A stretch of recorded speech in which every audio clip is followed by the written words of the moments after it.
นอกจากการสนับสนุนช่องของเรานะครับผ่านการกดไลค์กดแชร์แล้วก็ Subscribe นะครับผมปัจจุบันนะครับผมช่องของเราได้เปิดช่องทางใหม่ๆนะครับผมเพื่อให้ผู้ชมนะครับผมและแฟนๆของช่องนะฮะสามารถให้การสนับสนุนช่องเล็กๆช่องนี้นะครับให้ได้ไปต่ออย่างต่อเนื่องนะครับและมั่นคงนะครับผมด้วยระบบสมาชิกนะครับผมที่ช่องเราเพิ่งเปิดขึ้นมานะฮะซึ่งทุกคนสามารถที่จะกดสมัครนะครับผมสมาชิกนะครับผมที่ปุ่มจอยนะครับผมหรือปุ่มสมัครสมาชิกนะครับผมที่มุมขวาล่างใต้คลิปนะครับผมหรือมุมขวาบนในหน้าต่างของช่องนะครับผมเพียงเดือนละ50 บาทเท่านั้นนะครับผมโดยมีสิทธิพิเศษมากมายไม่ว่าจะเป็นตราประทับแสดงระดับหลังชื่อนะครับผมเป็นรูปเรือชิปเปอร์ที่ออกมาแบบอย่างสวยงามนะครับผมพร้อมกับอีโมจินะครับเป็นรุ่นพี่แฮมชิปเปอร์นะครับผมสุดน่ารักนะครับซึ่งใช้ในการพูดคุยนะครับผมในช่องคอมเมนต์พร้อมสิทธิพิเศษต่างๆมากมายที่กำลังจะตามมาในอนาคตนะครับผมอีกอย่างหนึ่งคือทั้งการชมคลิปแบบ Exclusive นะครับก่อนใครนะครับผมหรือ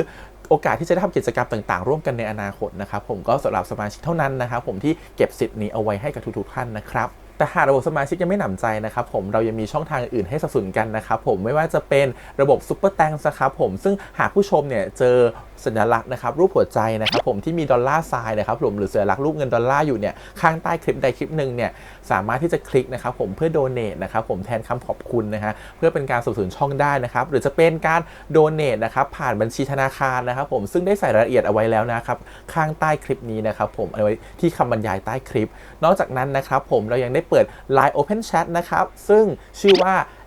ACS Channel Family นะครับผมก็เลยขอเชิญชาวช่องทุกคนนะครับผมเข้าร่วมห้องแชทได้โดยไม่มีค่าใช้จ่ายใดทั้งสิ้นนะครับผมเอาไว้พูดคุยแลกเปลี่ยนข่าวสารกันนะครับผมในครอบครัวของเราและผมได้จัดทำสติกเกอร์ลายรุ่น Lovely พี่แฮมนะครับชิปเปอร์นะครับเอาไว้เป็นสติกเกอร์ที่ใช้พูดคุยกันด้วยนะครับจะได้ใช้คุยกันในกลุ่มก็น่ารักดีนะครับผมหรือจะเอาไปใช้คุยกับเพื่อนๆส่วนตัวก็ได้นะครับไม่ติดอะไรเลยนะครับผมตั้งใจทำออกมามากๆนะฮะเพียงชุดละ35 บาทเท่านั้นนะครับผมใช้ได้ตลอดชีพนะครับผมก็หวังว่าทั้งหมดนี้นะครับผมจะเป็นเรื่องราวดีๆที่จะเกิดขึ้นกับช่องของเราและชาวช่องของเราทุกคนนะครับผมเพื่อมุ่งหน้าต่อไปสู่ปี 2023 ปีนี้และก้าวต่อไปด้วยกันอย่างมั่นคงนะครับผมอย่าลืมสนับสนุนกันนะครับขอบคุณครับ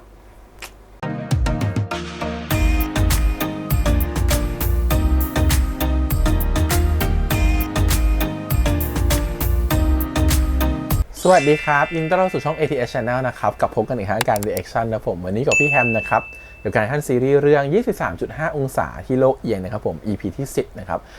เรื่องราวกำลังสนุกสนานเลยนะครับผมก็ความรักครั้งนี้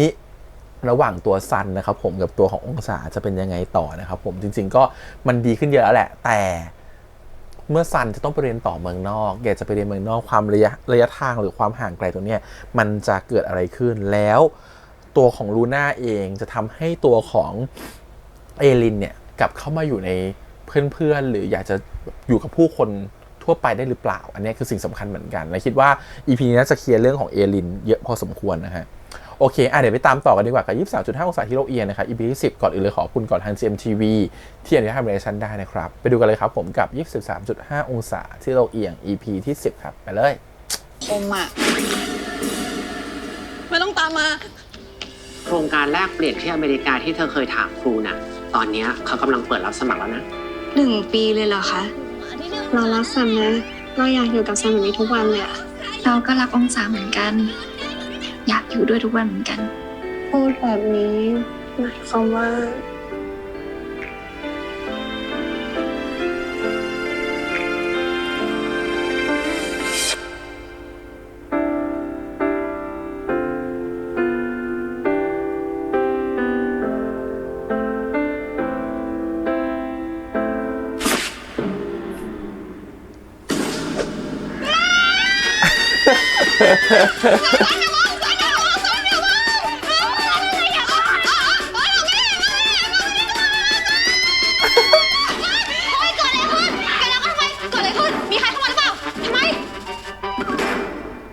ไม่เข้ามาทำไมอะพี่อัลฟา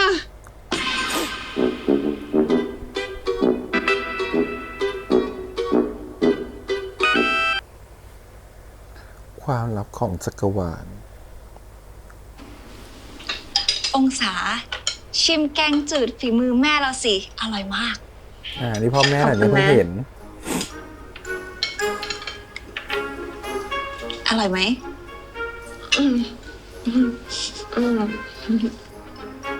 องศาจ๊ะเห็นซันบอกมาว่าหนูย้ายมาจากภูเก็ตแล้วตอนนี้เป็นยังไง ปรับตัวได้หรือยัง พอปรับตัวได้ค่ะ คุณป้า คุณเฟื่อง คุณเฟื่องเลยเหรอคะ คุณองศา เฟื่องพ่อชอบนะ นี่พ่ออย่าไปแซวองศาเขาสิซันก็อีกคน นี่องศาจ๊ะเรียกแม่ก็ได้จ้ะเป็นแฟนซันก็เหมือนเป็นลูกแม่แหละ อุ้ย แม่อะ ฮะเมื่อกี้คุณเฟื่อง เฟื่อง คุณแม่ บอกว่า เป็นแฟนซันเหรอคะ ก็ใช่ไง ก็เราอ่ะเป็นแฟนซันไม่ใช่หรอ แม่ ไม่ต้องประกาศขนาดนั้นก็ได้ แหมทำเป็นพูดไปยิ้มจนหน้าบานหมดแล้วเนี่ย ไม่ต้องแซวเลย ลูกสาวพ่อเนี่ยมัน ชัดเจนมากบ้านนี้ เจ๋งที่สุดเลย แน่นอนอยู่แล้ว คุณพ่อกับคุณแม่ ไม่ว่าอะไรใช่ไหมคะ ที่ซันคบกับหนู ที่เป็นผู้หญิง สมัยเนี้ยผู้หญิงกับผู้หญิงอ่ะเป็นแฟนกันคบกันก็ไม่เห็นจะแปลกตรงไหนเลย เรื่องความรักเนี่ยไม่เกี่ยวกับเพศหรอกนะหนู ใช่จ้ะแม่ไม่ว่าอะไรหรอกซันก็จะคบกับผู้หญิงหรือว่าผู้ชาย ขอแค่เป็นคนที่ซันรัก แล้วก็รักซันก็พอซันลูกแม่เห็นตัวเล็กๆแบบเนี้ยแต่แสบไม่เบาเลยนะองศา แม่อะแสบตรงไหน องศายังเชื่อแม่แล้วนะ คุณพ่อคุณแม่คะ หนูจะดูแลซันให้ดีที่สุดค่ะ ฝากด้วยนะองศา เราต้องหากต้องดูแลองศา แต่ซันก็ดูแลเรามาเยอะแล้วนะ ก็เราอยากดูแลอะองศายังเด็กอยู่ แต่ซันก็เป็นเด็กมาแล้วนะ ต่างคนต่างช่วยกันดูแลก็ได้นี่เราสองคนรู้ไหมว่าเคล็ดลับของการรักษาความรักให้มันยืนยาวเนี่ยมันต้องทำยังไง ต้องทำยังไงเหรอคะ อย่ามีความลับต่อกันยังไงล่ะนี่แหละ เป็นเคล็ดลับสำคัญของพ่อกับแม่เลยนะถึงได้รักกันยาวนานไปขนาดนี้ สันสะอึกเลยลูกกำลัง โดย ดี เฉ อยู่ พาะ เลย เรื่องเงินห้ามมีความลับเด็ดขาด พออิ่มแล้วไปก่อนนะ ไปไหนกินห้ามเลย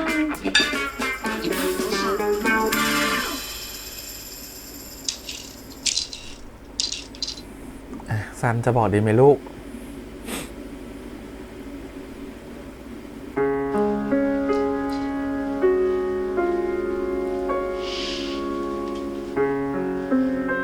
องศา ว่าไงซัน องศาว่า1 ปีมันนานไหมอะ ซันถามทำไมเหรอ เราแค่อยากรู้เฉยๆอะว่า1 ปีมันนานไหมสำหรับองศา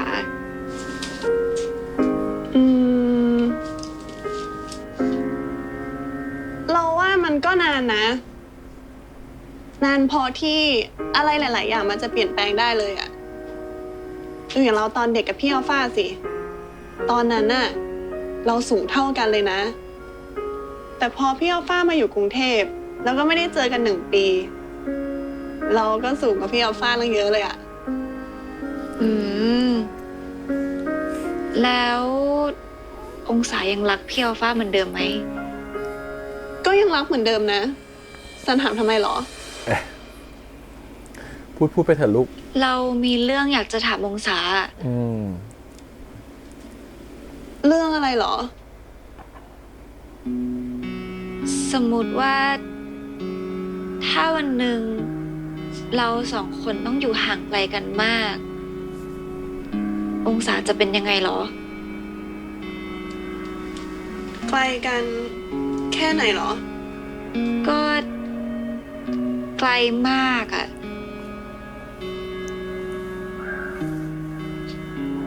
ก็ถ้ามันเป็นอย่างนั้น เราก็โทรหาซันได้นะ อืม แต่ถ้าเราคิดถึงซันมากๆอะเราก็คงไปหาซันแหละ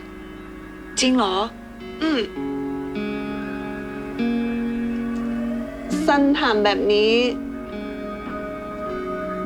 ซันจะไปไหนเหรอ อ๋อ เปล่าหรอก เราแค่ถามแบบสมมุติเฉยๆอะเราไม่ได้ไปไหนหรอก ดีแล้วแหละ ไม่งั้นเราคงเหงาแย่เลยอะถ้าไม่ได้เจอสันนานๆ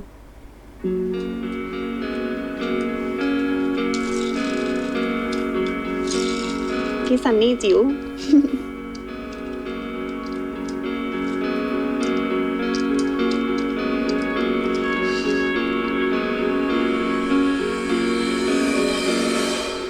องศาเนี่ยสังเกตอาการไม่เก่งนะ ถ้าสังเกตอาการเก่งเนี่ยดูออกแล้วว่ามันมีอะไรผิดปกติ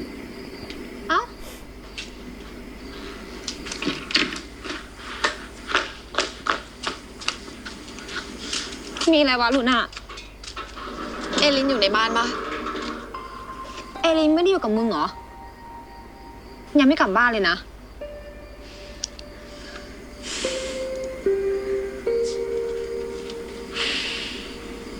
พี่รับโทรศัพท์ว่ะ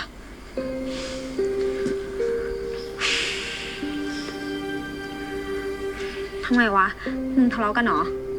เปล่าอ่ะ คือเมื่อตอนเที่ยงมีเรื่องนิดหน่อย กูพยายามหัดให้เอลินเข้าสังคม อยากให้ลองไปกินข้าวกับคนอื่นๆดูบ้าง จริงๆน้องก็รับปากกูนะเว้ยว่าจะทำ แต่พอถึงเวลาจริงๆ อยู่ๆน้องก็หายไปเลยอ่ะ ไม่รับโทรศัพท์ว่ะ รูปบ้านนี้หายเก่ง แล้วมึงพอจะรู้เรื่องเกี่ยวกับน้องบ้างปะว่าแต่ก่อนน้องมีปมอะไร เอาจริงๆปะกูไม่รู้เรื่องอะไรเกี่ยวกับเอลินเลยว่ะ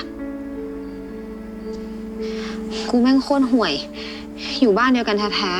ๆ แต่กูกลับไม่รู้เรื่องของน้องๆเลยอะ ไม่เป็นไรเว้ย เดี๋ยวกูลองโทรอีกที มึงเอลินส่งข้อความมา กำลังหาทางดับทุกข์เดี๋ยวกลับ ไปวัด เอลินเป็นไรวะ ไ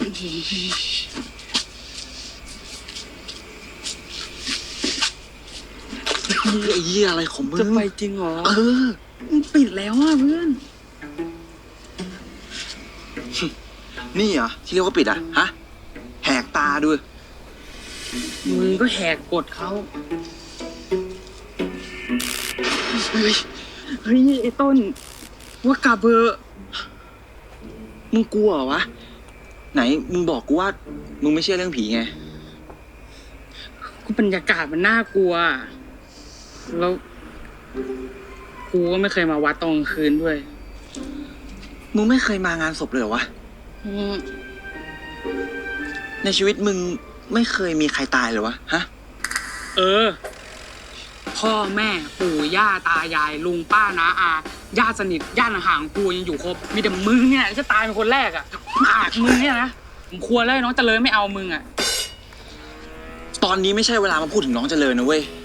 ตอนนี้เรามาล่าพิสูจน์ผีที่วัดหลวงปู่เสกครับเพื่อน ไม่จริงอ่ะ มึงอาจจะมาหาน้องเขากูถามจริงนะมึงมาตอนเนี้ย น้องเขาจะอยู่ให้มึงเจอไหม คิดดิ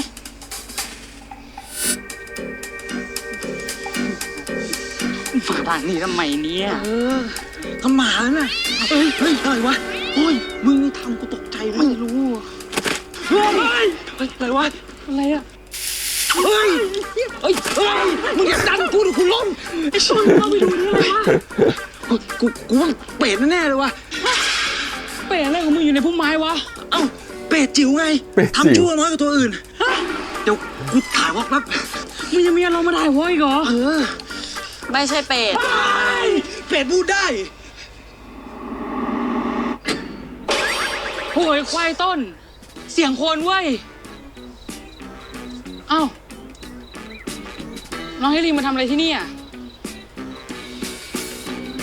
หรือว่าน้องเอลินมาหาเป็ดเหมือนกัน มึงเลิกพูดถึงเรื่องเป็ดดิไอ้ต้น น้องเอเลนมีอะไรหรือเปล่า มีอะไรไม่สบายใจหรือเปล่า อ้าวโยม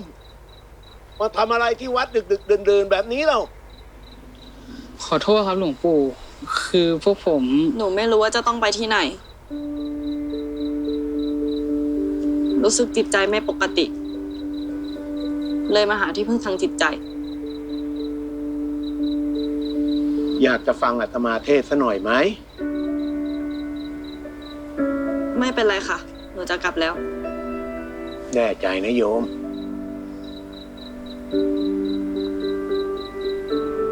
กลับลาค่ะหลวงปู่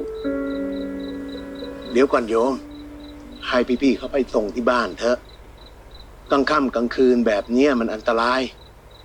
ฝากโยมทั้งสองช่วยไปส่งให้ถึงบ้านทีนะ เป็นรุ่นพี่ที่โรงเรียนเดียวกันใช่ไหมเล่า ใช่ครับหลวงปู่ จำไว้นะโยม ถ้าหากว่าโยมรู้สึกว่าไม่ค่อยสบายใจแล้วก็ หรือมีเรื่องอะไรบางอย่างในใจ โยมก็สามารถจะแก้ไขได้ด้วยการพูดกับใครสักคนหนึ่งเข้าใจไหมโยม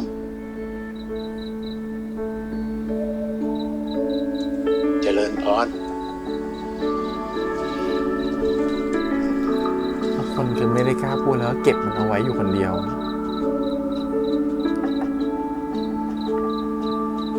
ไปเอลินเดี๋ยวพวกพี่ไปส่งที่บ้าน เนี่ยไปกัน3 คนปลอดภัย ใช่ไปไหม ไม่เคยไปกับใครเลย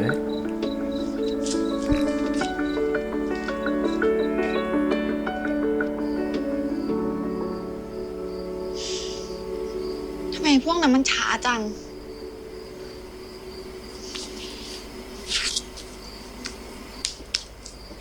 มาแล้ว เอลิน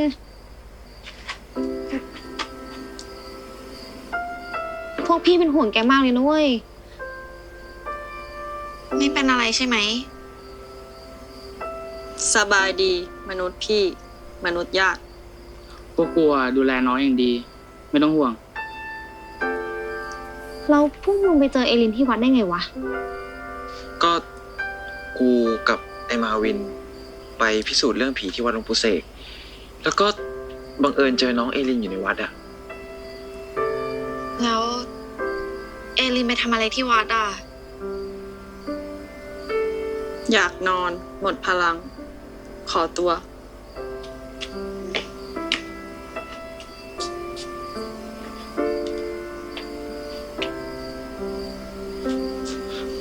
กูว่าน้องมีอะไรแน่ๆเลยว่ะ แล้วพวกมึงอยู่กับน้อง ไม่รู้หรอว่าน้องเป็นอะไร กูก็ยังงงกันอยู่เลย ว่าน้องเขาไปอยู่ที่วัดได้ยังไงอะกูพยายามถามน้องเขาแล้วนะเว้ย แต่น้องเขาไม่ยอมตอบกูอะเหมือนน้องเขามีความลับอยู่ในใจตลอดเวลาเลยอะ กูว่าเราต้องหาวิธีช่วยน้องแล้วล่ะ อย่างน้อยก็ในฐานะกรรมการนักเรียน กรรมการนักเรียนหน้าที่เยอะเหลือเกิน วันนี้ก็ขอบคุณพวกมึงมากละกันที่ดูแลเอลินให้อ่ะ ไม่เป็นไร งั้นเดี๋ยวกูกลับก่อนนะพรุ่งนี้เจอกัน กลับกันดี เข้าบ้านแม่บ๊ายบาย ๆ เจอกันพรุ่งนี้ เจอกัน ไปส่งก็ได้นะ ครับคุณลูน่า ใช่ เอลินเอาข้าวโปะหน้าพี่ต้นซัดแบบเต็มข้อเลยอะ แบบนี้เอลินมีเรื่องอะไรหรือเปล่าอะปกติเอลินก็ไม่ได้เป็นแบบนี้นะ ใช่ไหมองศา ก็ใช่ แต่เราไม่ค่อยรู้อะไรเกี่ยวกับเอลินมากเลยอะเราเพิ่งมาสนิทกับเอลินตอนย้ายมาอยู่กรุงเทพ แต่เรื่องก่อนหน้าเนี้ยเอลินไม่เคยเล่าให้เราฟังเลย คนที่รู้คือสัน เราว่า เราพอเข้าใจเอลินนะ มันคงเป็นเรื่องที่รู้สึกว่า ไม่รู้จะบอกคนอื่นยังไง ก็เลยเลือกที่จะเก็บไว้ในใจ แต่เพื่อนกัน ก็น่าจะบอกกันได้นะ แต่ไม่มีเพื่อนเลย บางเรื่องอ่ะ มันก็ไม่ง่ายขนาดนั้นหรอก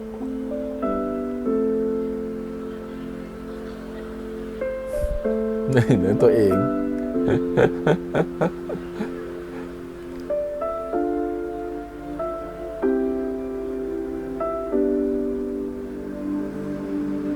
วันเนี้ยกูไปตามสืบเรื่องน้องเอลินมาแล้วนะ ได้เรื่องไงบ้าง คือปกติแล้วอ่ะน้องแกก็ไม่มีเพื่อนในห้องเลยสักคน แถมช่วงเนี้ย ยิ่งเป็นหนัก แทบไม่คุยกับใครเลยอ่ะ ก่อนหน้านี้น้องก็ทำตามคำแนะนำที่กูบอกอยู่นะ ก็เห็นยังดีๆอยู่เลยอะทำไมตอนนี้เป็นแบบนี้วะ พวกมึงรู้จักเรื่องกราฟความกล้าปะ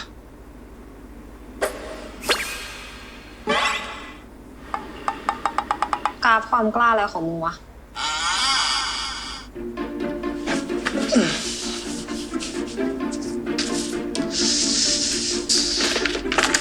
จับ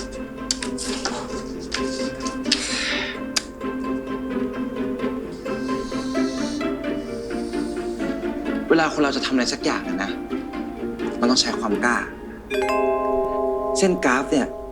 มันก็จะขึ้นไปเรื่อยๆ เรื่อยๆ เรื่อยๆ แล้วพอยิ่งมีคนสนับสนุนนะเว้ย กราฟเนี่ยมันจะพุ่งแบบนี้เลย แต่พอมันถึงจุดๆหนึ่งเนี่ย เราจะเริ่มรู้สึกว่า เราแม่งอยู่โคตรสูงเลยอะ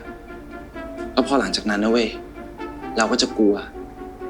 แล้วพอเรากลัวเนี่ย ความกล้าที่เราเคยมีเนี่ย มันก็จะหายไป หลังจากนั้น ก็จะตกลงมาตุ่มตกลงมาต่ำยิ่งกว่าจุดเริ่มต้นซะอีกเห็นไหมกูว่านะ น้องเอลินเนี่ย ต้องเป็นแบบนี้แน่เลยว่ะ โอ้ยต้นมึงมีสาระเป็นแบบเขาด้วยเหรอ โหเอ้ยมึงแม่ง กูกำลังเท่เลยเพื่อนหึ งั้นแสดงว่าถ้าเรารู้ว่าอะไรคือสิ่งที่น้องกลัว เราก็อาจจะช่วยน้องได้ แต่ปัญหาก็คือ เราไม่รู้เดี๋ยวว่าน้องกลัวอะไรอะ มึงหรือว่าเราลองไปปรึกษาครูแบบดูดีปะเผื่อว่าครูเขาจะมีวิธีอะไรช่วย ครูเป็นแบบนี่แหละ มีความรู้แน่นอน ลองไปปรึกษาครูแบมดูดิ กูว่าครูแบมก็แอบคล้ายเอลินอยู่นะ ก็จริงอยู่นะ ทำไมพวกเธอคิดแบบนั้นล่ะจ๊ะ เพราะว่า เพราะว่าครูแบมแบมคล้ายกับเอลิน หมายถึงความสวยใช่ไหมจ๊ะ ความแปลกค่ะครู ครูนิดาเนี่ย นะคะครูแบมแบมช่วยเอลินด้วยนะคะ ครูดีใจนะจ๊ะ ที่ทั้งลูน่าและอัลฟาเป็นห่วงเอลิน เพราะจริงๆแล้วอ่ะครูก็เป็นห่วงเอลินมากอยู่เหมือนกัน แต่ครูอยากให้ทั้งลูน่าและอัลฟาลองคิดในทางกลับกันดูนะ ว่าถ้าคนคนหนึ่งยังไม่กล้าบอกเรื่องในใจของเขาออกไป เป็นเพราะว่าอะไรจ๊ะ ความไม่พร้อมเหรอคะ ใช่จ้ะ แล้วถ้าจะมีความพร้อมต้องอาศัยอะไรจ๊ะ เวลาเหรอคะ ใช่จ้ะ ทุกอย่างต้องอาศัยเวลานะ คนแต่ละคนมีความพร้อมไม่เหมือนกันสำหรับใครบางคนที่เขายังไม่กล้าจะพูดเรื่องในใจออกไป อาจจะเป็นเพราะว่าเขากำลังใช้เวลาเพื่อจะทบทวนหาวิธีการของตัวเอง หรือตัดสินใจว่าจะเอายังไงดี ถ้าเป็นครูก็คงคิดแบบนั้นนะ เราถ้าสุดท้ายวิธีที่เอลินเลือก คือไม่บอกเหมือนเดิมเหรอคะ ก็ถ้าเขายังเลือกที่จะไม่บอก นั้นก็แสดงว่าเป็นตัวเลือกของเขาแล้วล่ะจ้ะ เราก็ทำได้แค่ส่งกำลังใจ แล้วก็เชื่อใจเขา เพราะว่ายังไงก็ตามอ่ะ เราก็ไม่สามารถไปบังคับใคร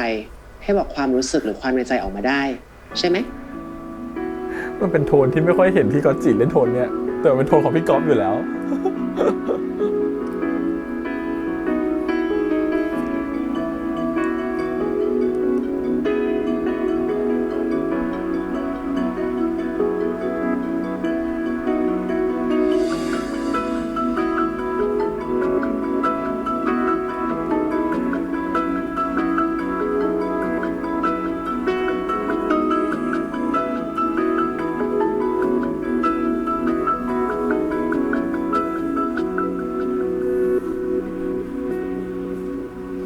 นุษย์ซัน ขึ้นมาทำไมบนนี้ บนนี้สงบดีอะเราเลยอยากขึ้นมาพักสมอง เรามากวนที่เอลินหรือเปล่า ไม่ งั้นเราขอนั่งด้วยนะ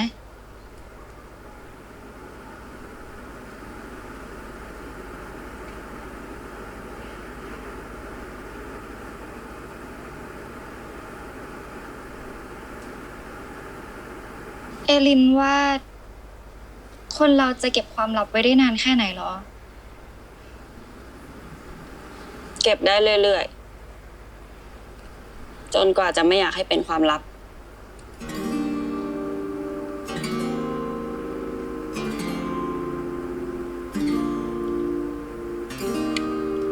มนุษย์ซันมีเรื่องไม่สบายใจใช่ไหม เอลินยังสังเกตเก่งกว่าองศาอีกอะ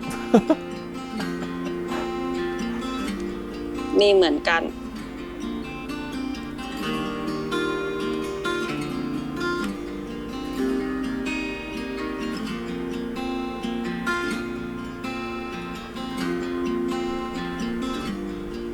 ถ้าเอลินมีบางอย่างที่ไม่กล้าพูด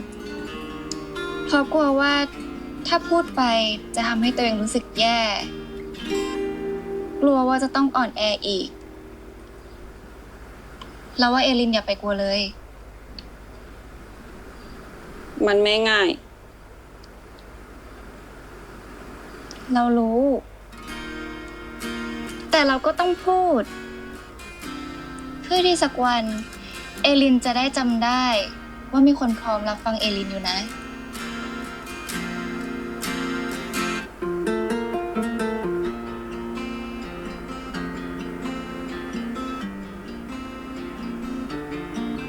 แล้วเรื่องที่มนุษย์ซันไม่สบายใจล่ะ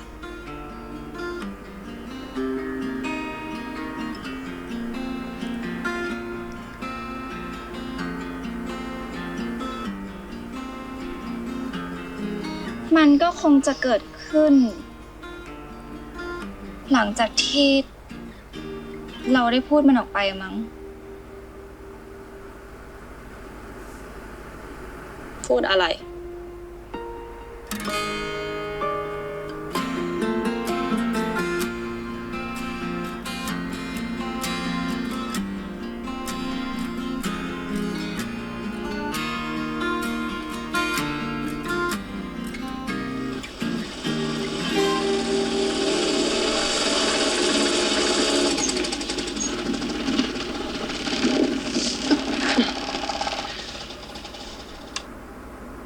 ขอบคุณนะที่มาส่ง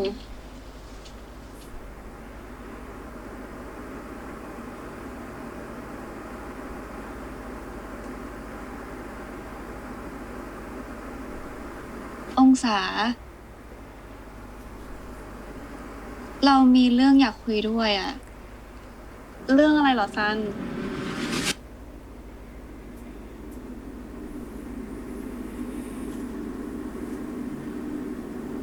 ซันมีเรื่องอะไรที่ไม่สบายใจหรือเปล่า คือ เรากำลังคิดอยู่ว่า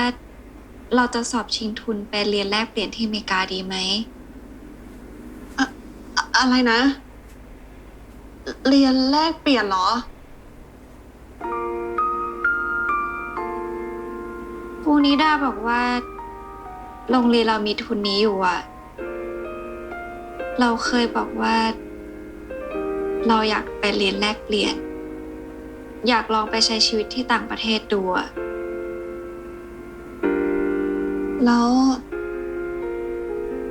ไปเรียนนานไหมอะ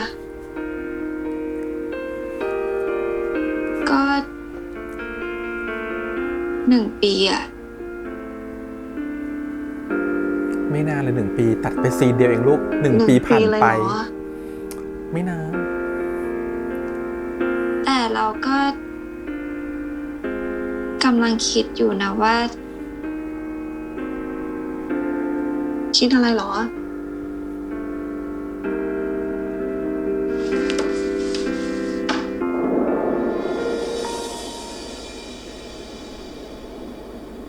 เรากำลังคิดอยู่ว่า เราอยากให้องศาไปสอบชิงทุนกับเราด้วยอ่ะเขาให้โควต้า2 ที่เราว่าถ้าเราช่วยกันติวเราต้องติดทั้งคู่แน่นอน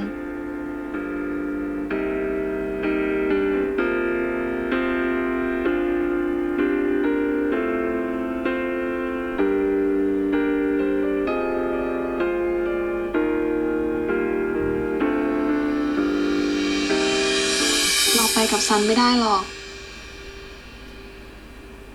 ทำไมอ่ะองศาไม่อยากอยู่กับเราเหรอ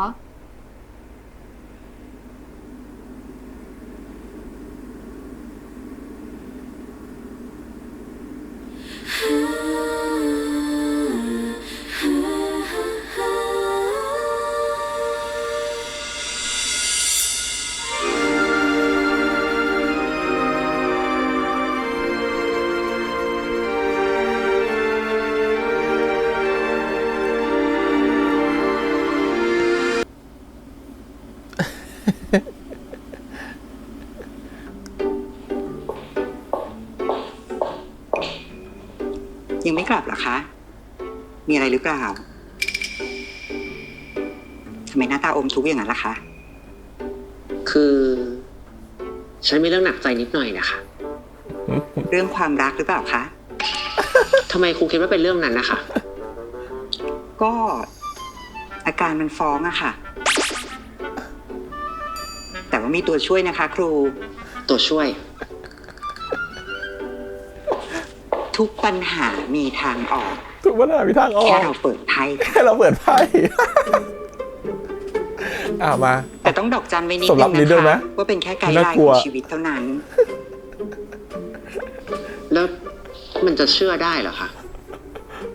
ลองดูก็ไม่เสียหายไม่ใช่เหรอคะ มันก็ไม่เสียหายไม่ใช่หรอ ใช่ไหม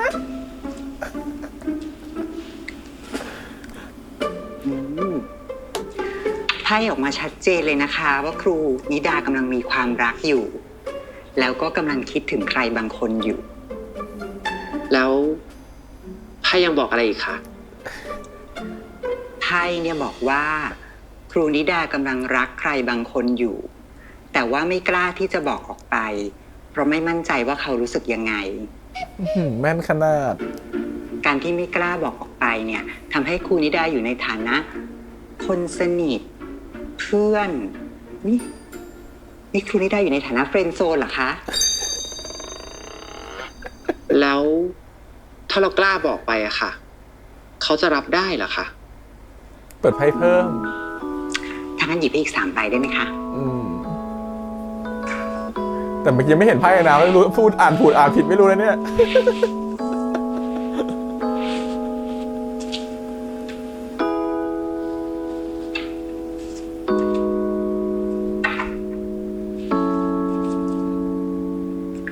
ไพ่บอกว่าเขาค่อนข้างเป็นคนซื่อบื้อนะคะ แล้วก็เข้าใจอะไรยากหน่อย โห แม่นจัง แม่นสุดๆเลยค่ะ ตรงมาก อ๋อแล้วก็ค่อนข้างดวงไม่ดีด้วยนะคะเนี่ย ดวงซวยเลยแหละค่ะ ฉันต้องคอยช่วยอยู่บ่อย ถ้าอย่างนั้นก็ต้องบอกไปตรงๆแล้วล่ะค่ะ ๆ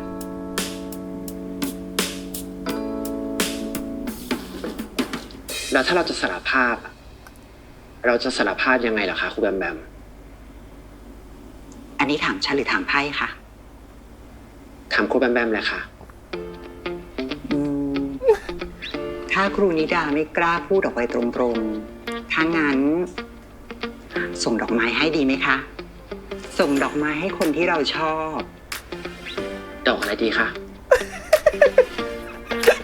ดอกกล้วยไม้ดีไหมคะ หลอกถามมากอะ ทำไมถึงเป็นดอกกล้วยไม้อะค่ะ ก็ดอกกล้วยไม้เนี่ยเป็นสัญลักษณ์ของความรักแล้วก็ความสง่างาม ที่สำคัญเนี่ยในภาษาการบอกรักนะคะ ดอกกล้วยไม้เนี่ยหมายถึงไม่อาจหักห้ามใจให้คิดถึงใครคนนั้นได้เลยดีไหมคะ แล้ว เขาจะรู้เหรอคะ ก็เขียนการ์ดแนบไปกับดอกไม้สิคะ เขาคงไม่ซื่อบื้อขนาดอ่านภาษาไทยไม่ออกหรอกมั้ง ง่ายเลย กล้วยไม้วางเลย เดี๋ยวจะ คุณแบมรู้ความหมายเอง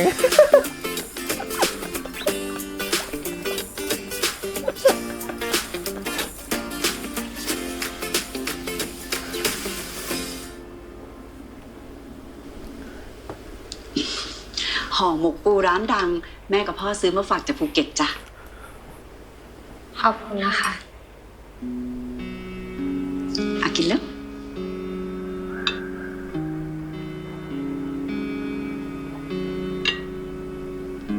ห่อหมกไม่อร่อยเหรอลูก นี่จากร้านโปรดที่องศาชอบเลยนะ เปล่าค่ะ อร่อยเหมือนเดิมค่ะ ขอบคุณที่ซื้อมาฝากนะคะ นี่ลูกเป็นอะไรเนาะ ช่วงที่พ่อกับแม่ไม่อยู่ มีเรื่องอะไรกันหรือเปล่า ไม่มี พวกเราเป็นครอบครัวเดียวกันนะเด็กๆ เราไม่ควรมีความลับต่อกัน มีเรื่องอะไรก็คุยกันได้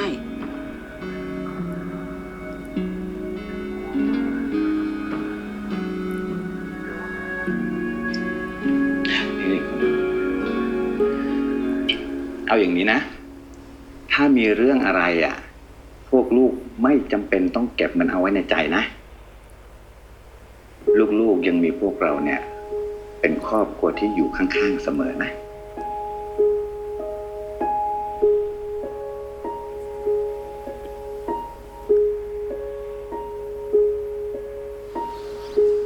องศา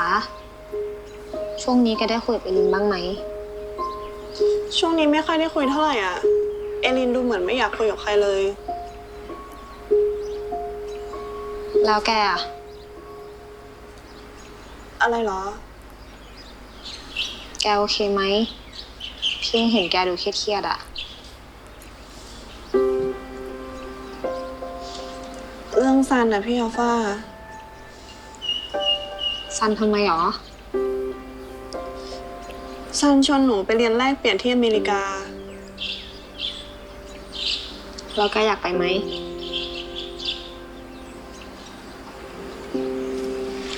พี่ว่าซันจะเข้าใจแกนะ แต่ปัญหามันอยู่ที่ว่า แกสองคนจะรู้สึกยังไงที่ต้องห่างกันมากกว่า ใช่ ห่างกันตั้ง1 ปีเลยอะ แต่แกไม่ต้องเครียดหรอก พี่ว่าแกทั้งสองคนอะ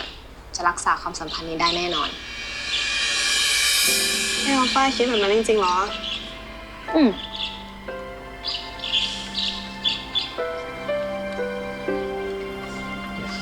การได้เล่าให้ใครๆสักคนหนึ่ง เรา ฟัง คุยกันแบบนี้บ่อยๆก็ดีเหมือนกันนะ มันก็ฮีลลิ่งเราได้เหมือนกันเนาะ ต่อไปเนี้ยถ้าแกมีเรื่องอะไรอยากปรึกษา หรือว่าอยากบ่นให้พี่ฟังอะแกเล่าให้พี่ฟังได้เสมอเลยนะ ขอบคุณนะพี่อัลฟา แล้วแกจะบอกแม่เรื่องซันเมื่อไหร่หรอ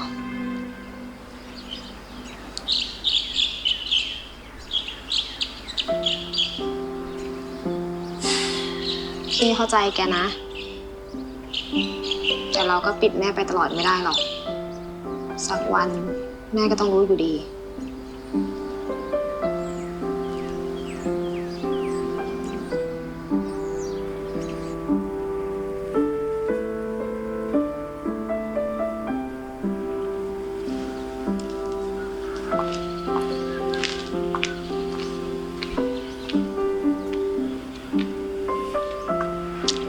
เอลินจ๊ะ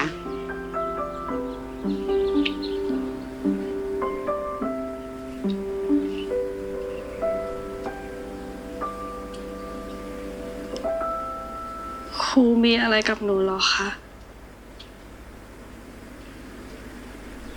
เธอโอเคไหมเอลิน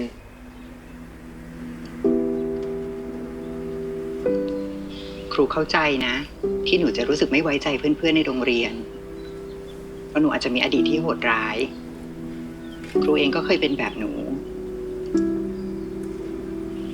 ครูเข้าใจว่าการที่เรารู้สึกไม่เหมือนใครมันรู้สึกยังไง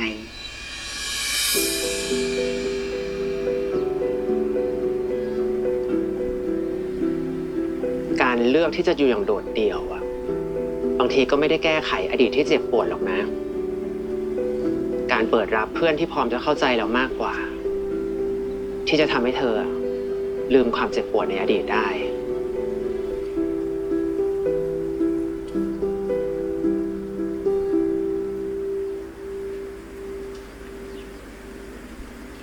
เข้าใจแล้วล่ะ งั้นมีอะไรอยากระบายกับครูไหมจ๊ะ ครูพร้อมรับฟังนะ ไม่มี หนูไปก่อนนะคะ อ้าว อย่าระบายให้คนที่เขาอยากเล่าให้ฟัง หรือว่าจะเปิดรับเราอ่ะ นั่นสิคะแล้วอุตส่าห์ขึ้นมาถึงดาดฟ้าเดี๋ยวตอนลงจะตกบันไดอีกไหมเนี่ย โรงเรียนเรามีลิฟต์นะคะครูแบมแบม แล้วทำไมครูไม่บอกตั้งแต่ตอนขึ้นมาคะ อ๋อ ลิฟต์เนาะ ค่ะ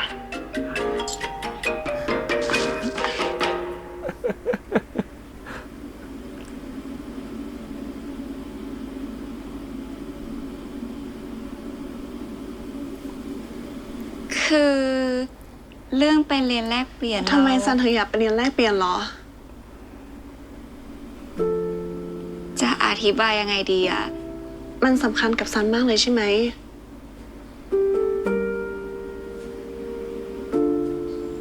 คือ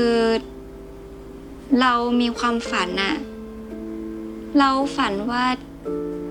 เราอยากออกไปดูโลก อยากไปท่องเที่ยว อยากไปอยู่กับผู้คนที่เขาไม่ได้ใช้ภาษาเดียวกับเราอะ นี่มัน เราอยากลองไปใช้ชีวิตที่ต่างประเทศดูสักครั้ง เพราะถ้าเราเรียนจบมหาลัยแล้ว เราก็ต้องกลับมาสานต่อธุรกิจที่บ้าน ถึงพ่อกับแม่เราจะไม่ได้บอกให้เราทำอะ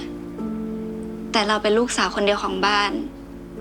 เราจะทิ้งสิ่งที่พ่อกับแม่เราสร้างมาไม่ได้ โห คำตอบซันมันเท่มากเลยนะ เท่ยังไง ก็เท่ตรงที่ซันวางแผนชีวิตไว้หมดแล้วอะ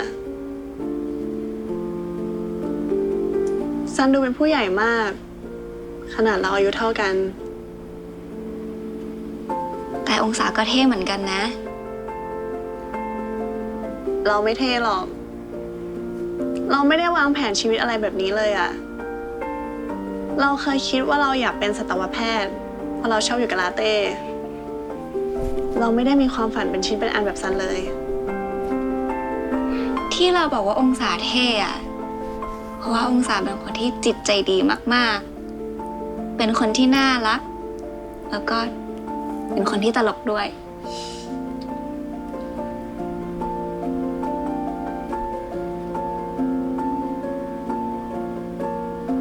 เพราะงั้น เราเลยตัดสินใจว่า เราจะไม่ไปเรียนแลกเปลี่ยนแล้วแหละ เอา ทำไมล่ะซัน ก็องศาคือความสุขในชีวิตเราอะ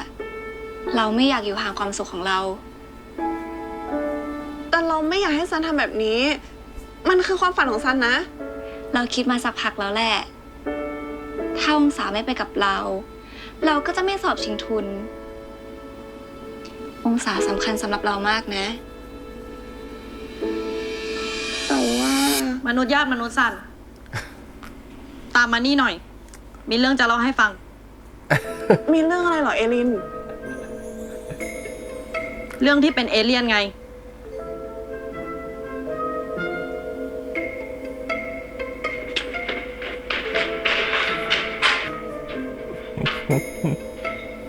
มนุษย์ทุกคน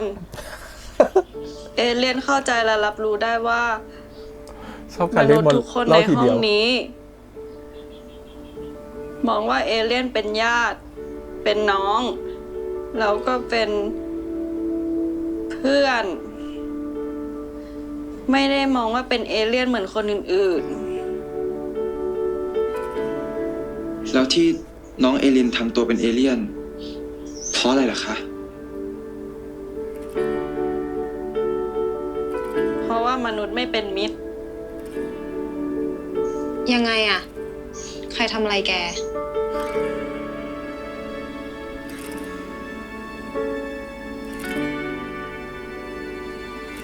ตั้งแต่เด็กๆ ก่อนมาอยู่กับน้าอ้อ เพื่อนๆชอบมองด้วยสายตาประหลาด แล้วก็ชอบล้อ แล้วก็ โดนแกล้งใช่ไหม น้องถูกแกล้งมาตลอด จนไม่ยอมเชื่อใจมนุษย์ใช่ไหม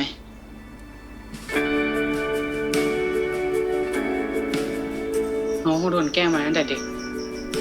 ก็เลยไม่ยอมเปิดใจรับใครเป็นเพื่อนอีก แล้วนี่น้องเอลินโดนบูลลี่มันหนักขนาดไหนเหรอคะ เรื่องนั้นมันไม่ใช่ประเด็นหรอกไอ้ต้น ไม่ว่าจะโดนบูลลี่หนักหรือเบาแค่ไหนอะสุดท้ายแล้วการแกล้งใครหรือว่ารอใคร มันก็สร้างบาดแผลให้เขาอยู่ดี เอลินรู้ไหมว่าคนที่เขาชอบแกล้งคนอื่นบูลลี่คนอื่นอะจริงๆแล้วเขาไม่ใช่มนุษย์หรอกนะ แล้วเป็นอะไรเหรอซัน เป็นเชื้อโรคมั้ง ไม่ก็ขยะที่ต้องกำจัดทิ้ง จริง แต่ขยะพวกนี้แม่งเยอะเกินไปว่ะ เราจะแก้ปัญหายังไงพี่อัลฟา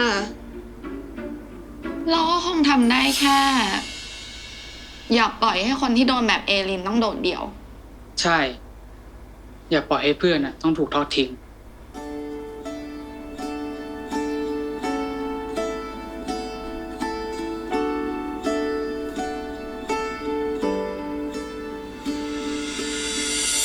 จะทำอะไร ก็ทำในแบบที่เพื่อนเขาทำกัน เวลาเห็นเพื่อนไม่สบายใจไง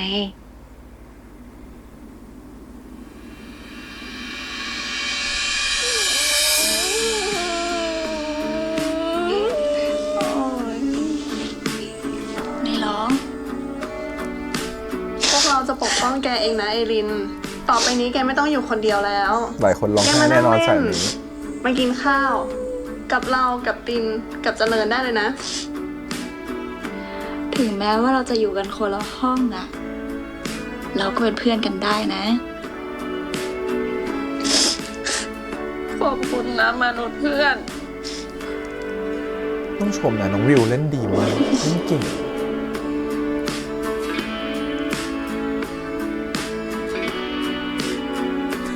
เฮ้ยไอ้ต้น นี่มึงร้องไห้เหรอ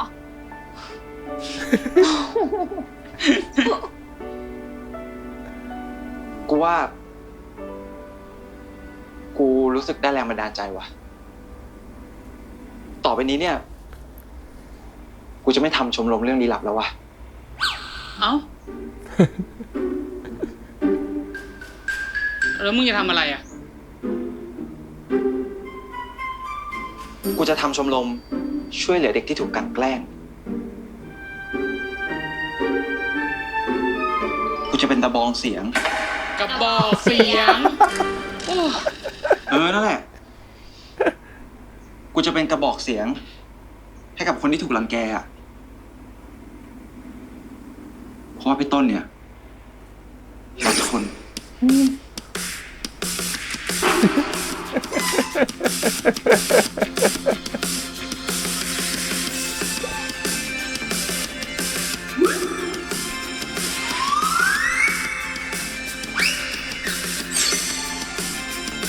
เฮ้ย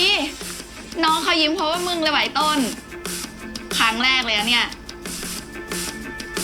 เป็นเรื่องดีใช่ไหมวะ ถือว่ากูเนี่ยทำให้น้องเขายิ้มได้ไง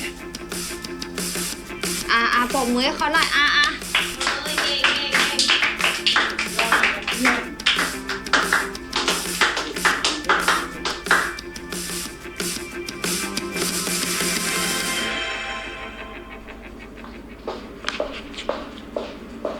ดอกออร์คิด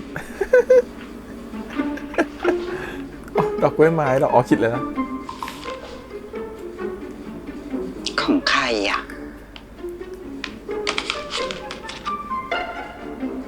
หวังว่าจะไม่ซื่อบื้อจนไม่รู้เรื่องนะ จากคนแอบชอบ ใครอ่ะ ทำไม มคุ้นๆจัง ดอกไม้ ซื้อบื้อไหมล่ะ คนซื่อบื้อ เอ๊ะ หรือว่า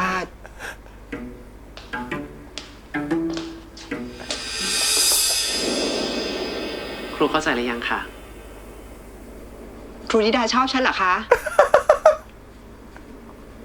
คนซื่อบื้อที่ครูนิดาชอบ คือฉัน ใช่ค่ะ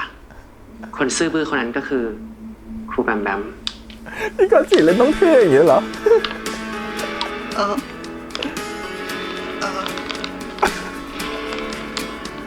ทีนี้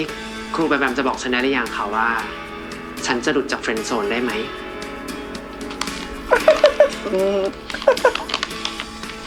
แต่ตอนนี้ฉันไม่มีไพ่อยู่นะคะ ฉันไม่ได้ถามไพ่ค่ะ ฉันถามครูแบมแบม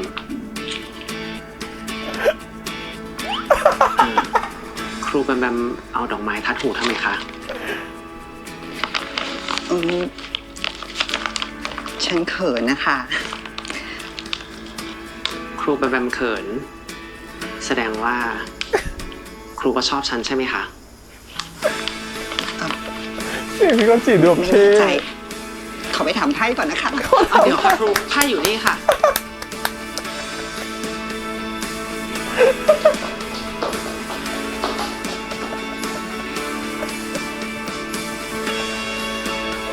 โ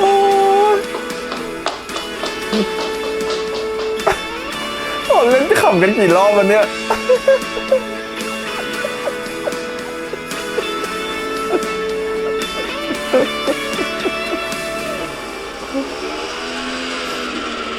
เป๊มากค่อยๆลง1 2 3ขี่เก่งขึ้นเยอะเลยนะเนี่ยพ่อนักบิด ก็ได้ครูดีไง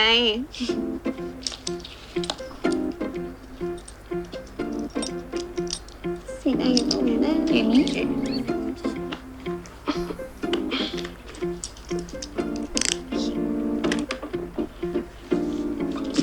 ขอบคุณที่มาส่งนะ คุณซันขององศา มันเป็นหน้าที่ของแฟนที่ดีค่ะ คนองศาของซัน หัวยุ่งหมดเลยพ่อนักบิด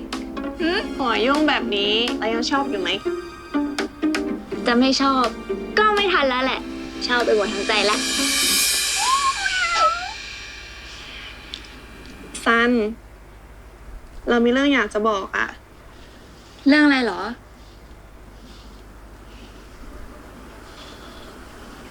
เราอยากให้ซันไปเรียนแลกเปลี่ยนที่อเมริกา ทำไมอ่ะ แต่เราไม่อยากไปเรียนแล้วนะ มันตั้งปีหนึ่งเลยอ่ะ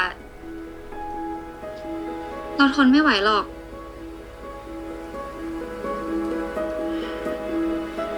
ซัน เราไม่อยากให้ซันทิ้งความฝัน เราไม่อยากให้ซันผูกเรื่องของเราไว้กับเรื่องนี้ ทำไมองศาพูดแบบนี้อ่ะ อย่าเพิ่งเข้าใจเราผิดนะ เราแค่อยากให้ซันทำตามความฝัน การที่ได้ทำตามความฝัน มันก็คือความสุขอย่างหนึ่งนะ แล้วการที่เราต้องอยู่ห่างกัน1 ปี องศาทนได้เหรอ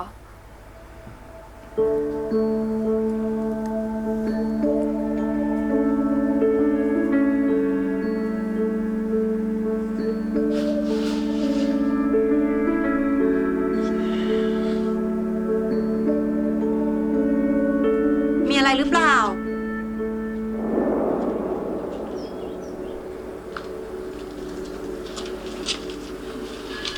สวัสดีค่ะน้าอ้อ สวัสดีจ้ามีเรื่องอะไรกันหรือเปล่า นี่องศาไปทำอะไรซันหรือเปล่าจ๊ะ เปล่าค่ะ คือเราแค่คุยกันเฉยๆค่ะ ซันรีบกลับบ้านเถอะ ใกล้มืดแล้วอ่ะ งั้นเรากลับบ้านก่อนนะ เดี๋ยวก่อนซัน เข้ามากินข้าวเย็นกับพวกเราก่อนไหม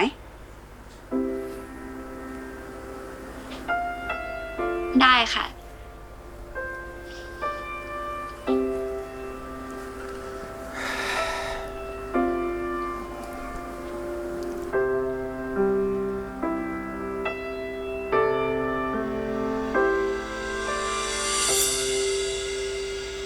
กินได้ไหมซัน กินได้ค่ะ กินเยอะๆนะจ๊ะ วันนี้แอลฟากับเอลินไม่กลับมากิน แอลฟาเขามีติวหนังสือ ส่วนเอลินอ่ะเขาไปกินข้าวที่บ้านลูน่าจ้ะ อืม ตอนแรกพี่ลูน่าก็ชวนหนูกับองศาเหมือนกันค่ะ แต่พอดีองศาเขาไม่อยากไปเป็นก้างขวางคอ ก็เลยไม่ได้ไปค่ะ อุ๊ย อุ๊ย อุ๊ย เอลินกับลูน่าจริงดิ ถ้าเอลินกับพ่อแม่ไม่ติดแล้วเราก็จะติดได้ยังไงเดี๋ยวปะ ตั้งแต่เมื่อไหร่อ่ะ หนูว่า วันนี้แม่ทำกับข้าวอร่อยมากเลยนะพ่อ นี่เอลินกับลูน่าเป็นแฟนกันทำไมแม่ถึงไม่รู้เรื่องเลย องศากับแอลฟาไม่เห็นเล่าให้แม่ฟังเลยลูก นี่น่าล่ะพักหลังเนี่ยรู้หน้าก็ถึงมาค้างที่บ้านเราบ่อยๆ อย่างนี้นี่เอง ซันรู้แล้วว่าพ่อแม่โอเค แล้วตอนนี้ล่ะมีแฟนแล้วหรือยังไม่มีหรอกค่ะ หนูไม่มีหรอกแฟนอะ องศาหนูเป็นคนที่สังเกตเลยช้ามากลูก อยากให้ ทำไมองศาพูดแบบนี้อ่ะ ทำไมเหรอ เราสองคนมีอะไรหรือเปล่า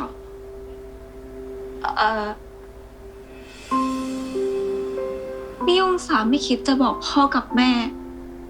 เรื่องเราเลยเหรอ เดี๋ยวนะบอกเรื่องอะไรอ่ะ นี่พ่อตามไม่ทันแล้วนะ องศา มีความลับอะไรหรือเปล่าลูก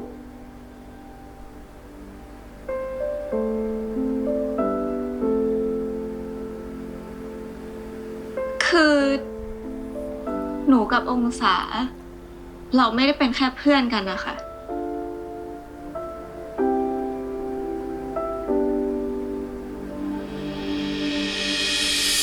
เราเป็นแฟนกันค่ะ ซันทำไมพูดแบบนี้อะ องศานั่นแหละทำไมทำกับเราแบบนี้อ่ะ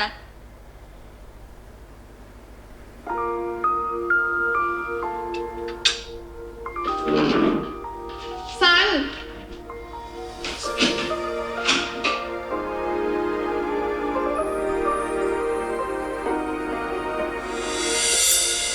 ซัน ซันเดี๋ยวสิซัน ซันเดี๋ยวก่อนซัน ซัน ซัน ซัน ซัน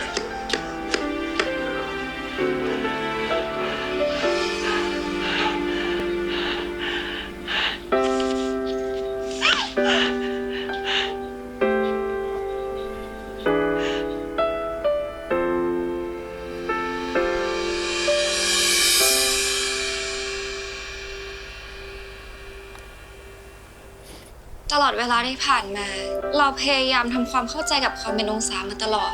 เราว่าเราพอกันแค่นี้เถอะนะ ฉันชอบประโยคนี้จังเลยอะ โลกนี้ไม่มีพระอาทิตย์มันอยู่ไม่ได้นะรู้ไหม แกเป็นไรปะเนี่ย เป็นคนที่เคยไม่รักพี่ออกมา แกมายืนทำบ้าอะไรกลางสนามตรงนี้เนี่ย ตอนนี้เราอยู่แค่ซันเดียวแล้วอะอย่างน้อยๆยืนให้ซันนี่เห็นก็ยังดี องศาเป็นบ้าอะไรวิ่งหนีทำไม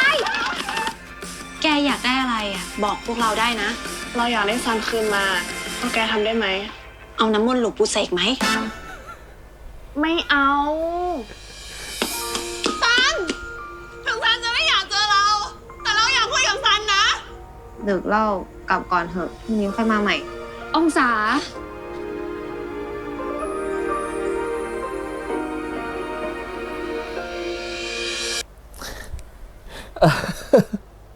ปมในอีพีหน้าเป็นปมที่ไม่ชอบแน่เลยอะปมที่เหมือนกับแบบทำให้ซันเป็นทำให้องศาเป็นลูเซอร์อีกแล้ว โอเคจริงๆถามว่ามีคนแบบนี้ไหมที่จริงเราวิเคราะห์ตัวละครองศาไปมากพอสมควรแล้วนะฮะว่ามันมีคนแบบนี้อยู่จริงๆแล้วก็เป็นคนที่รู้สึกว่าตัวเองแบบจะทำอะไรไม่ได้เลยอ่อนแอมากหรือว่าเป็นคนที่เหมือนกับตัดสินใจอะไรไม่ค่อยกล้าตัดสินใจที่ผ่านมาทั้งหมดที่ความสัมพันธ์มันดำเนินไปได้เราจะเห็นว่ามันเกิดจากซันเป็นตัวลีดนะฮะเป็นตัวนำทางแล้วก็ทำให้รู้สึกว่าตัวขององศามีความกล้าขึ้นมาถ้าพอถึงในจุดเนี่ยมันเหมือนกับว่าตัวของซันเรามองในมุมของซันก่อนแล้วกันนะซันก็คงมองแบบว่าฉันไม่อยากจะเข้าใจคนนี้แหละคนนี้เขาคงจะเป็นเหมือนกับแบบเป็นเบต้าเป็นผู้คนที่เหมือนกับแบบรู้สึกว่าเป็นคนที่ฉันไม่กล้าเป็นคนที่ไม่กล้าตัดสินใจเป็นคนที่จะหลบอยู่มุมห้องเป็นคนที่จะแบบไม่กล้าที่จะเผชิญหน้า ฉันเข้าใจเขานะฉันเลยพยายามจะดึงเขาขึ้นมาฉันพยายามจะบอกว่าฉันต้องทำอะไรฉันเลยความสัมพันธ์นี้ต้องเป็นยังไง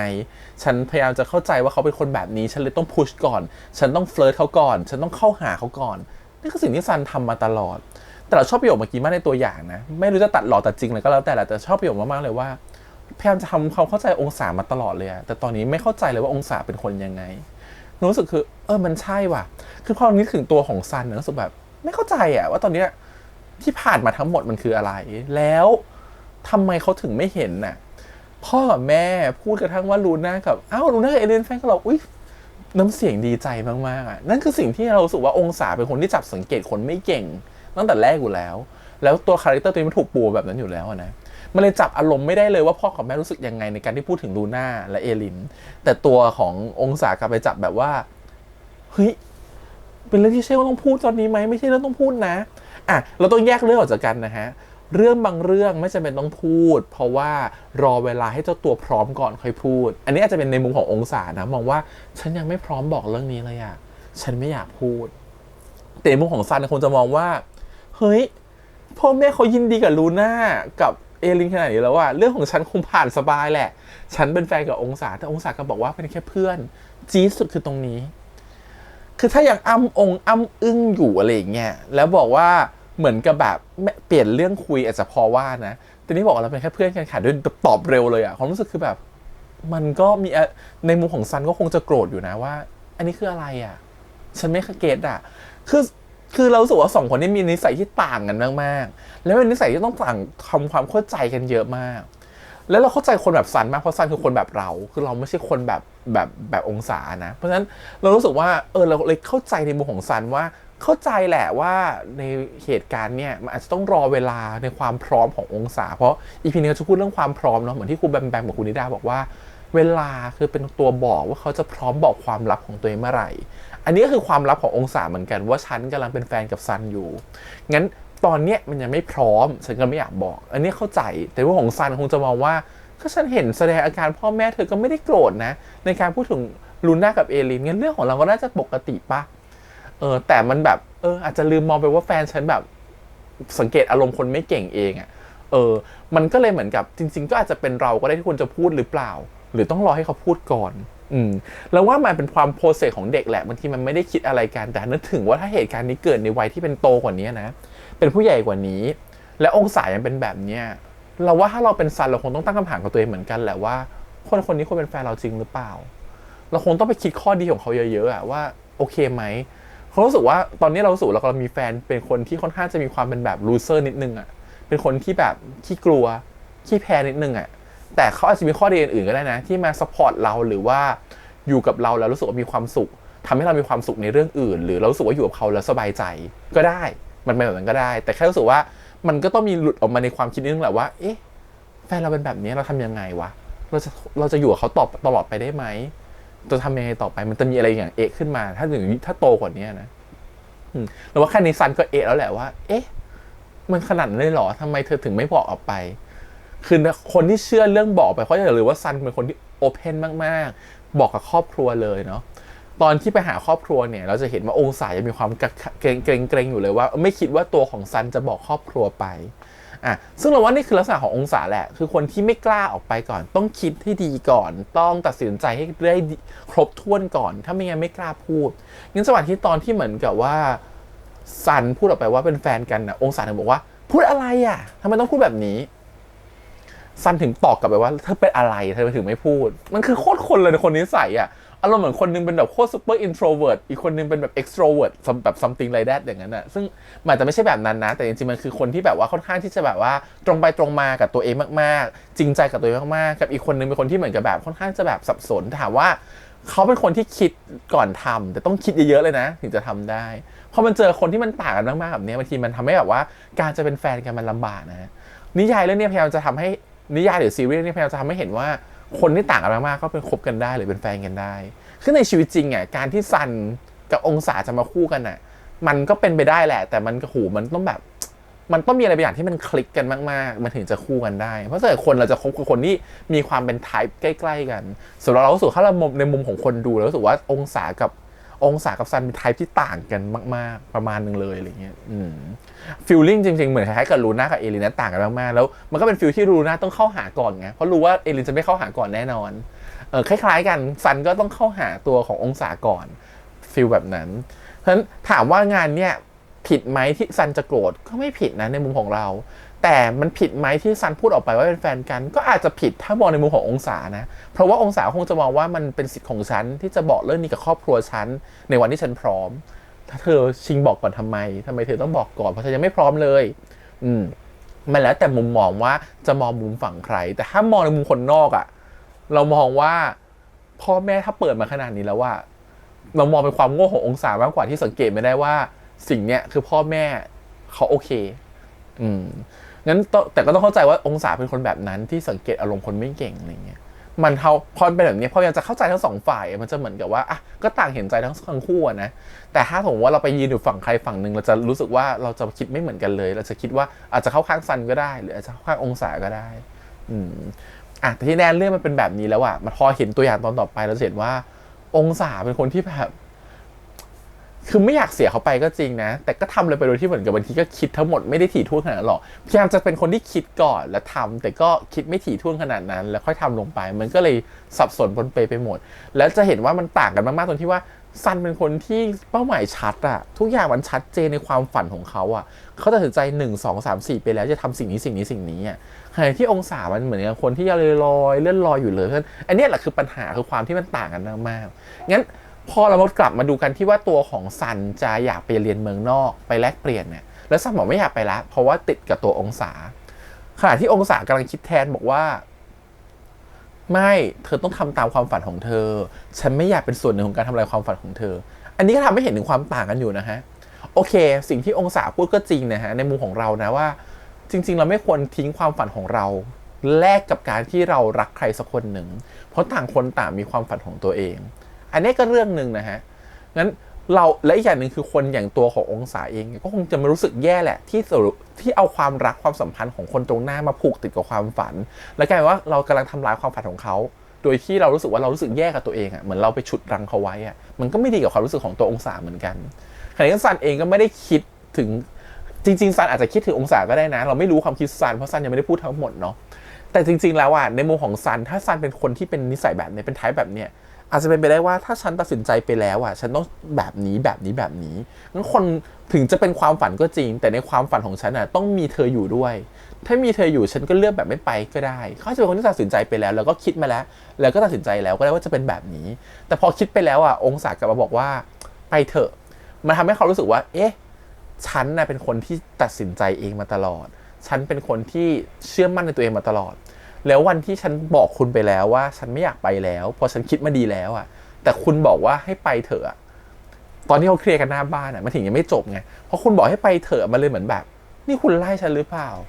คุณไม่อยากอยู่กับฉันหรอแล้ว1 ปีของเธอมันจะไหวจริงๆหรออะไรอย่างเงี้ยมันมีคำถามในหัวเต็มหมดเลยในมุมของซันเนาะมันทำให้เห็นว่าจริงๆแล้ว2 ตัวละครเนี่ยมันโคตรต่างกันจริงๆอ่ะถ้าเราเป็นเราในเคสนี้นะเราคงจะบอกให้เขาไปแหละเพราะมันคือความฝันของเขาแล้วเรามองว่าโซเชียลมีเดียมันช่วยคุณได้เยอะในการที่จะสานสัมพันธ์กันในระยะไกล1 ปีมันแป๊บเดียวครับตัดซีนหนึ่งก็1 ปีผ่านไปแล้วมันเร็วมากมันไม่ได้นานขนาดนั้นนะในความสัมพันธ์ของเรางั้นก็คงอยากจะให้เขาไปหรือแต่ถ้าจะให้ไปสอบชิงทุนด้วยกันเพื่อไปก็อาจจะไม่ใช่เพราะว่าต่างคนก็ต่างมีภารกิจต่างคนต่างมีหน้าที่ต่างคนมีความฝันเนาะก็ต้องเคารพสิทธิ์ของกันและกันด้วยว่าฉันเลือกที่จะเป็นแบบนี้เธอเลือกที่จะทำแบบนั้นแต่ในเมื่อเขาตัดสินใจแล้วว่าเขาจะไม่ไปมันก็ต้องเคารพการตัดสินใจของเขาเหมือนกันแต่การที่องศาพูดแบบนี้มันก็เข้าใจในวงองศาว่าเขาก็กลัวแหละว่าฉันไม่อยากเป็นตัวถ่วงเธอมันพูดไม่ถูกครับมันเป็นความจริงที่มันต้องเบทกันว่าคุณจะอยู่ฝั่งใครแล้วอีเรื่องแบบนี้แหละเรื่องเป็นคนแบบเราเป็นคนดูดวงเนาะ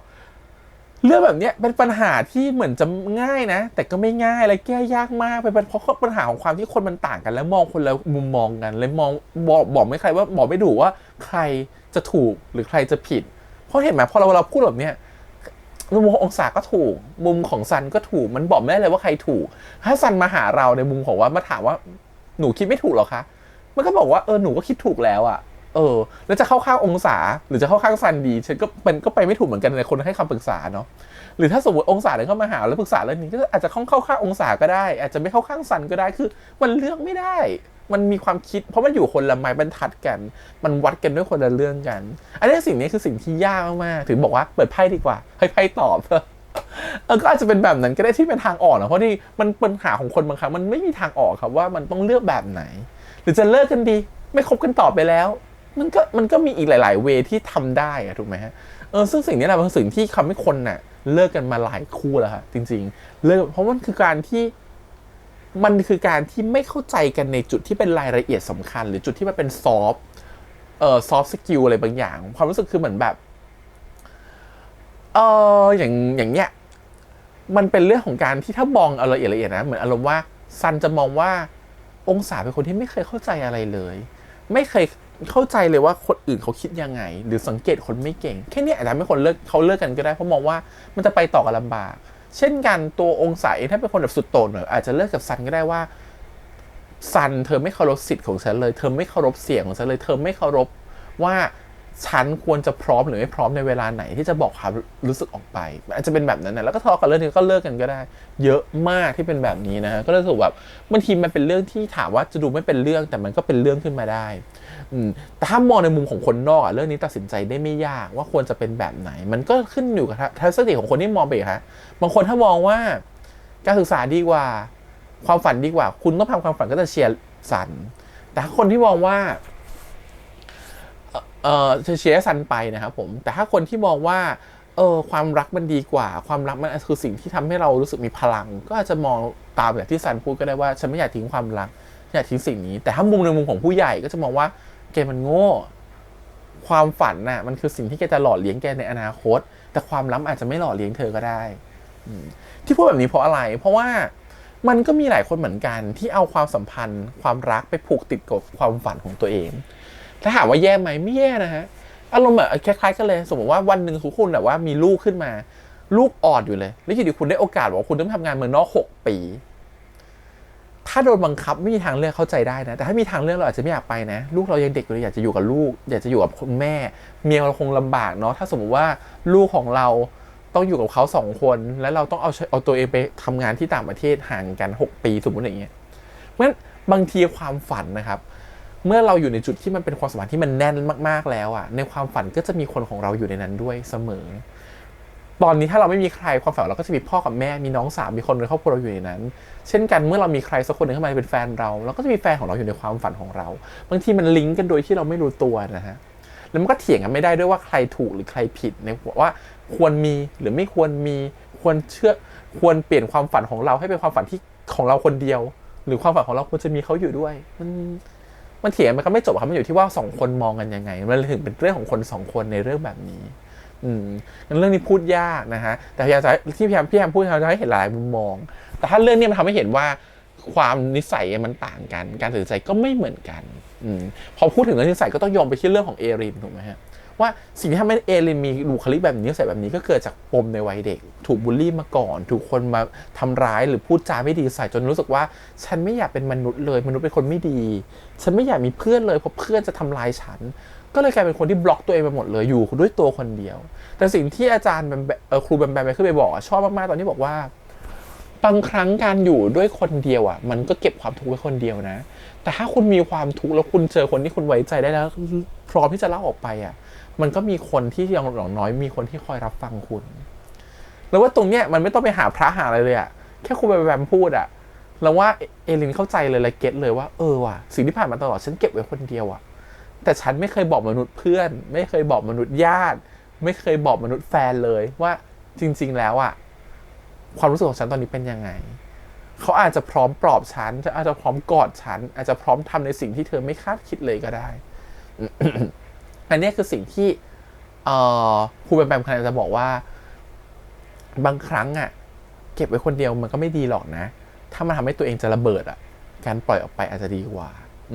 แต่ไอ้สิ่งที่ความกล้าความกลัวเนี่ยจริงๆมันไม่ได้มีแบบตรงไปตรงมาแบบเป็นกราฟแบบนั้นนะฮะแต่ความกล้าความกลัวมันเคยบรรยายมันเป็นเรื่องทฤษฎีที่พูดถึงเรื่องว่าเวลาคนเรากล้ามากๆครับสิ่งที่จะลดความกล้าของเราคือความกลัว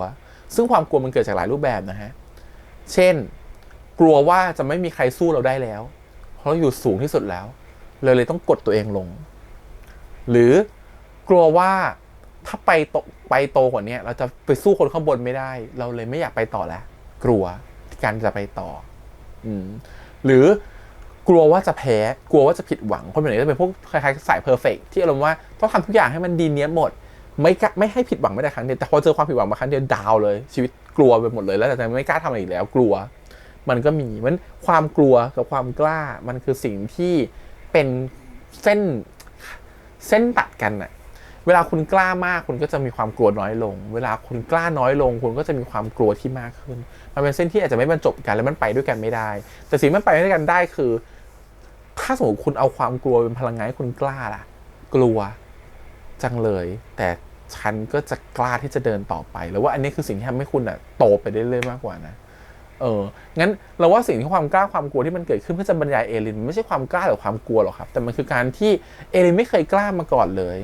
แต่เอลินมีแต่ความกลัวคนนู้นคนนี้มาก่อนเลยตลอดนั้นตอนนี้จุดของเอลินมันคือจุดที่ต่ำมากๆเพราะว่าเหมือนจะกล้าแต่ก็ไม่กล้าเหมือนจะไปต่อได้แต่ก็ไปต่อไม่ได้เพราะข้างในจริงๆมันรู้สึกว่ายังไม่พร้อมที่จะไปต่อ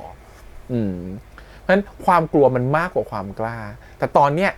พอเราวิธีที่รักษาความกลัวเหมือนที่อาจารย์บอกก็คือว่าเหมือนที่ครูนิดาบอกก็คือว่าวิธีที่รักษาความกลัวได้ดีที่สุดคือการที่เราต้องรู้สึกว่าเรามีใครสักคนที่อยู่เคียงข้างเรามันอาจจะทำให้เรารู้สึกว่าเราหายกลัวก็ได้นะคนนั้นอะไรเงี้ยมันความกลัวหมดไปความกล้าก็จะค่อยออกมาตอนนี้ตัวเอลินก็จะเริ่มกล้าขึ้นรู้สึกว่าโอเคขึ้นแล้วรู้สึกว่าปลอดภัยแล้วมีพื้นที่เซฟโซนของตัวเองโอเคก็หลักๆก็ประมาณนี้นะครับ2คู่นะครับผมเรื่องราวใน EP นี้ซึ่งเรารู้สึกว่า EP เนี่ยจะเล่นไปในเรื่องของความเป็นครอบครัวเยอะความลับที่ไม่กล้าพูดออกไปซันเองก็มีความลับเหมือนกันจนสุดท้ายกล้าบอกออกมาซันก็มีความคิดที่ต้องคิดแล้วคิดอีกเหมือนกันก่อนที่จะพูดออกไปเนาะเรารู้สึกคือมันก็มีหลายๆอย่างที่ทำให้เห็นว่าตัวซันเองก็ไม่ต่างจากองศามากหรอกแต่ซันแค่เป็นคนที่คิดเร็วกว่าตัดสินใจไวกว่าก็เท่านั้นเองก็เลยเลือกที่จะตัดสินใจอะไรออกไปได้ฉับๆกว่าการที่จะต้องรอองศาว่าองศาคิดอะไรก็ถือว่ารู้สึกว่าซีรีส์เรื่องนี้มันเป็นซีรีส์ที่ไม่ได้เป็นแบบโรแมนติกคอมเมดี้ขนาดนั้นนะช่วงเฟสหลังๆหรือช่วง EP หลังๆท้ายเรื่องเนี่ยค่อนข้างที่จะรู้สึกว่ามันไปช่องของเทอราพีมากกว่าเนาะมันแบบว่าเยียวยาจิตใจรู้สึกให้ความหวังรู้สึกว่าเรากำลังดูบทที่มันดูเป็นไอเดียมากๆอุดมคติมากเลยแต่มันก็ให้แง่คิดอะไรกับเราหลายๆอย่างเหมือนกันเหมือนกับในมุมของความหวังโอกาสอะไรอย่างเงี้ยสิ่งที่เขาก็จะพยายามจะสื่อถึงเราอะนะฮะว่ารู้สึกว่าได้จากเรื่องซีรีส์เรื่องนี้อีกอย่างหนึ่งที่บอกคือความเป็นพี่ก๊อฟกับพี่กอจิในบทที่เขาต้องคู่กันน่ะมันน่ารักมากเลยนะมันเป็นความสัมพันธ์ที่มันแบบไม่มีเส้นแบ่งจริงๆอ่ะแล้วความรู้สึกคือเหมือนกับว่ามันไม่มีเพศมาเกี่ยวข้องอีกแล้วอะไรเงี้ยมันอะไรก็ได้อ่ะแต่คือขอแค่รู้สึกว่าเรารู้สึกดีกับคนตรงหน้าก็พอชอบความเป็นหลอกถามมันง่ายมากเลยถ้าจะจีบเขาสักทีแล้วรู้อยู่แล้วเขาชอบดอกไม้อะไรมันโคตรสุดๆง่ายสุดๆแต่ที่แน่ๆคือครูแบบก็มีความเขินนะฉันต้องไปถามไพ่ก่อนค่ะว่าตกลงฉันจะเลือกคุณดีหรือเปล่าคนรู้สึกคือแบบฉันยังขำฉันคิดว่าเขาเล่นด้วยกันมันต้องขำมากๆแน่ๆเลย2คนนี้เขาแบบเคยเที่ยวไทยมาตลอดเป็นพี่กอล์ฟน้องกอจิอย่างเงี้ยนี่ดีพอมาเจอกันมันต้องแบบมีความแบบขำฉันว่าต้องบอกกองนี้ต้องขำกันหลายรอบในเช้าพวกเนี้ยโอเคก็ประมาณนี้ครับผมกับ 23.5 องศาที่โลกเอียงนะครับ EP ที่ 10นะคะเดี๋ยวตามต่อในสัปดาห์หน้าว่าเป็นยังไงต่อวันนี้ขอบคุณอีกครั้งฝากกดไลค์กดแชร์กด Subscribe ติดตามเสียงทาง YouTube Instagram Twitter แล้วก็ Facebook วันนี้พี่แอมไปก่อนนะครับบ๊ายบาย